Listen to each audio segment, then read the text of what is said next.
ఎక్కడ అడుగు పెట్టినా పుష్పరాజ్కు రికార్డులన్నీ దాసోహం అంటున్నాయి. ఇప్పటికే 1900 కోట్ల వసూళ్లతో దేశంలోనే రెండో అత్యధిక కలెక్షన్ల బాహుబలి 2ను అధిగమించింది పుష్ప 2. ఇక ఇది చైనీస్ భాషలో కూడా రిలీజ్ అయితే వరల్డ్ వైడ్ అత్యధిక వసూళ్లు రాబట్టిన ఇండియన్ మూవీ దంగల్ను కూడా దాటేస్తోంది. ఎందుకంటే దంగల్ సాధించిన 2000 కోట్లలో 1100 కోట్లు చైనా భాషలోనే వచ్చాయి. అటు ఇప్పటికే హిందీలో రిలీజ్ అయి 900 కోట్లు రాబట్టి అక్కడి స్ట్రైట్ మూవీస్ వసూళ్లను కూడా పుష్ప 2 దాటేసింది. తాజాగా పుష్ప 2 మరో ఘనతను సాధించింది. ఓటీటీ ప్లాట్ఫామ్ నెట్ఫ్లిక్స్లో రిలీజ్ అయిన ఈ మూవీ రికార్డు స్థాయి వ్యూస్తో దూసుకుపోతోంది.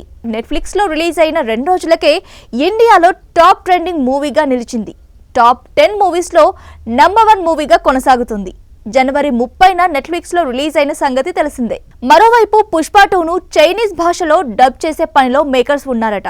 ఇక్కడ రిలీజ్ అయితే మాత్రం ఖచ్చితంగా భారీ వసూళ్లనే సాధిస్తుందన్న నమ్మకంతో వారున్నారు. ఎందుకంటే ఎర్రచందనం చైనీస్కి పెద్ద సెంటిమెంట్. దీన్ని వారు చాలా పవిత్రమైనదిగా భావిస్తారు. అందువల్ల ఇక్కడ కనీసం మరో 1000 కోట్లు రాబడుతుందని ఆశాభావంతో ఉన్నారు.